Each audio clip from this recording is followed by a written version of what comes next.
Olá, seja bem-vindo ao programa Em Pauta desta semana e o assunto do momento é o pacote de medidas lançado pelo governo federal para enfrentar a crise. Uma série de concessões nos 4 principais modais de transportes brasileiros: aviação, rodoviário, ferroviário e também na área portuária. A ideia é conceder entre 160 e 190 bilhões de reais nos próximos anos para a iniciativa privada. E para conversar sobre esse assunto, nós convidamos mais uma vez o financista e economista Luiz Denardim.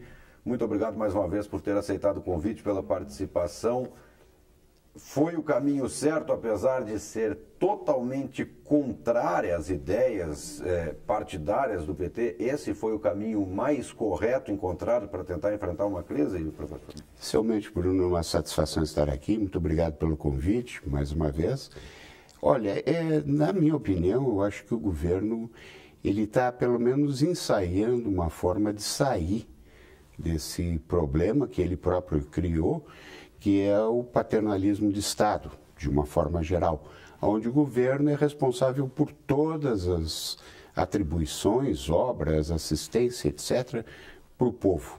Quer dizer, eu acho que está na hora do governo encarar esse problema de frente e começar a sair. Uma delas seria começar um processo de privatização, pelo menos parcial, nessas áreas.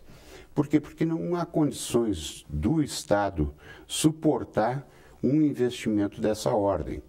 Hoje as necessidades do Brasil cresceram enormemente, principalmente na área aeronáutica. A área portuária nunca foi assistida e por isso que nós temos um custo Brasil nas exportações altíssimo, né? Porque tem barcos que ficam 5, 6 dias aí parados esperando serem carregados, então, e descarregados também. Então, tudo isso é importante que se faça, mas não de afogadilho como está sendo feito. Na verdade, o governo está num sufoco muito grande, porque não tem dinheiro e não tem possibilidade de emissão de títulos, então ele tem que buscar alternativas. E estão aí essas diversas leis que estão sendo aprovadas, inclusive com a base do governo contra, outras a favor. Quer dizer, nós estamos realmente num momento muito delicado para o país. Essa saída, agora voltando especificamente ao nosso caso, reduz bastante o investimento do governo, já é um fator.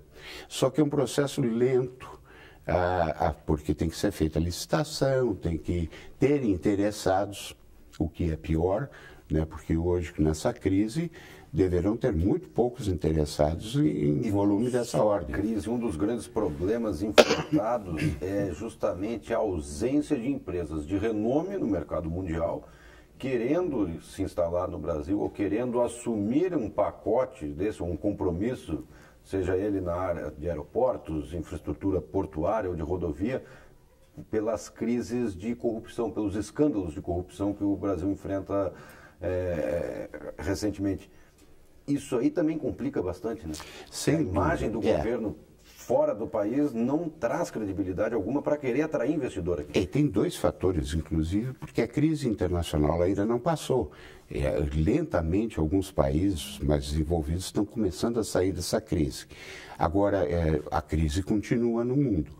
E, por outro lado, a nossa perda de credibilidade. Né? A moeda ela é calcada na credibilidade do governo. Ninguém vai querer vir aqui investir com um governo desgastado como este que está aí.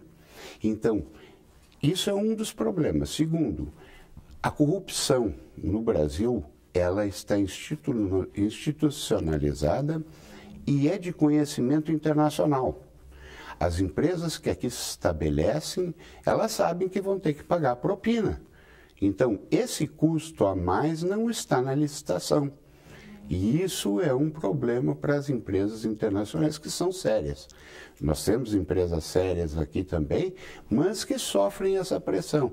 E não tem outra alternativa que senão participar disso, ou seja, serem coniventes. Agora, eu vou repetir a primeira pergunta, né, que a gente fez na abertura. Foi a saída mais correta, mesmo indo contra toda a ideologia partidária do atual governo? Olha, a ideologia partidária hoje está muito, vamos dizer assim, à margem. Ficou no papel, né? À margem. Veja China, né? China saiu totalmente no sistema socialista puro, né, para um sistema capitalista misto.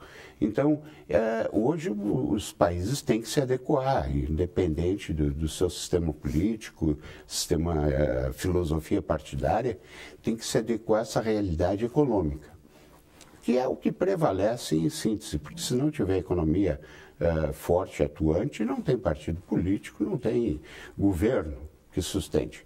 Então, eu não sei se essa seria a melhor medida.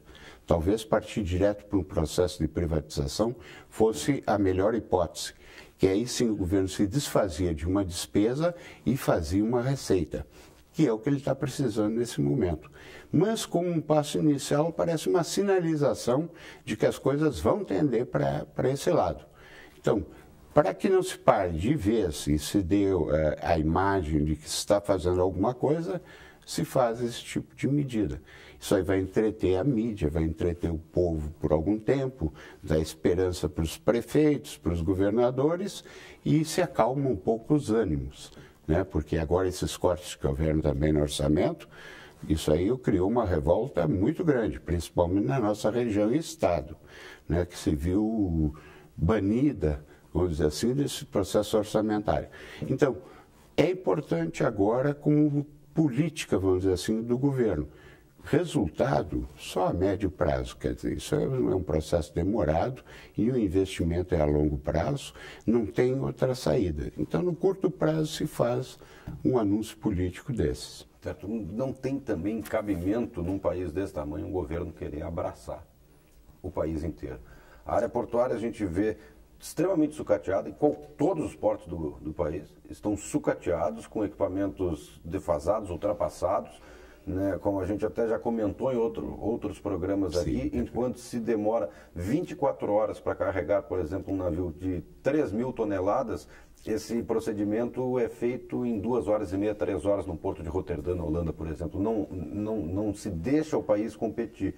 A iniciativa privada pode mudar esse quadro, se ela entrar, por exemplo, na área portuária? Muda totalmente.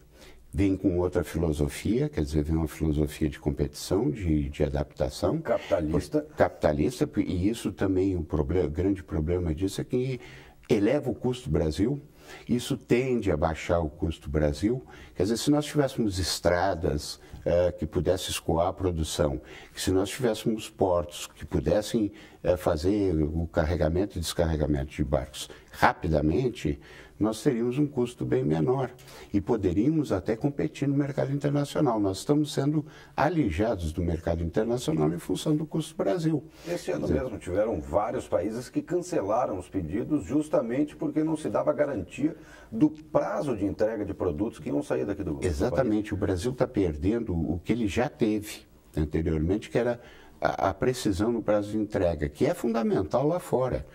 As empresas operam um sistema de just-in-time, ou seja, é tudo controlado, estoques mínimos e entregas certas, e o Brasil não estava atendendo esse quesito.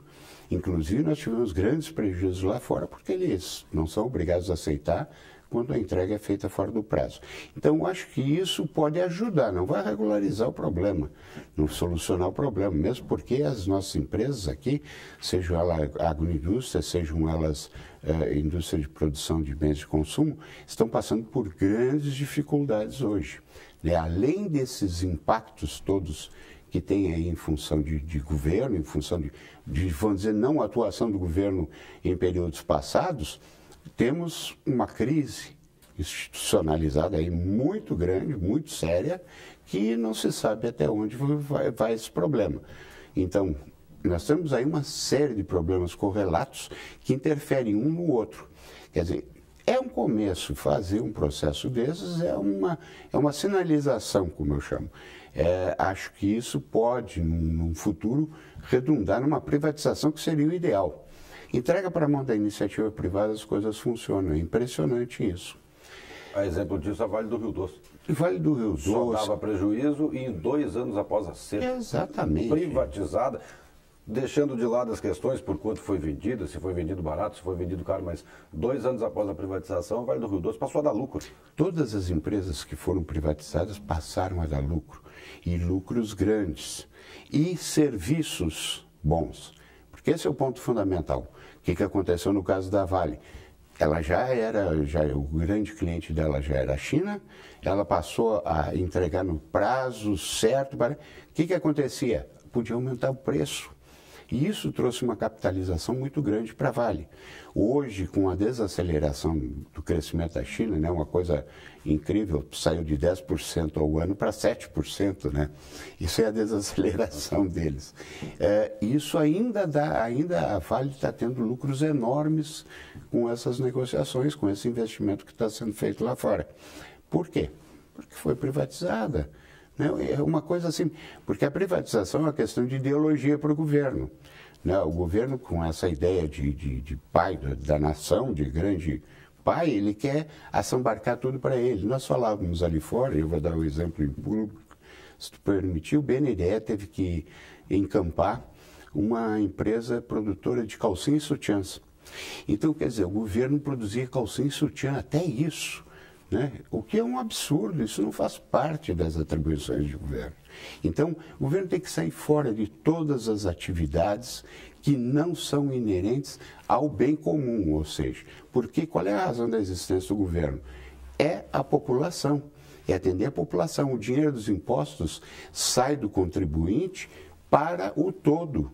Então, isso é que o governo, e não para o bolso, né, do pessoal, como tem sido feito. Então, isso é que o governo tem que ficar atento, né, o que realmente é nossa atribuição, que prestamos serviço a todos, e o que nós temos que cair fora.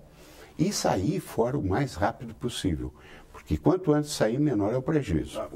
Aí é uma opinião minha, que eu vou dar aqui no programa, não sei se o senhor concorda. A minha avaliação, preocupação do governo teriam que ser apenas em 3 áreas: saúde, educação e segurança pública. Só.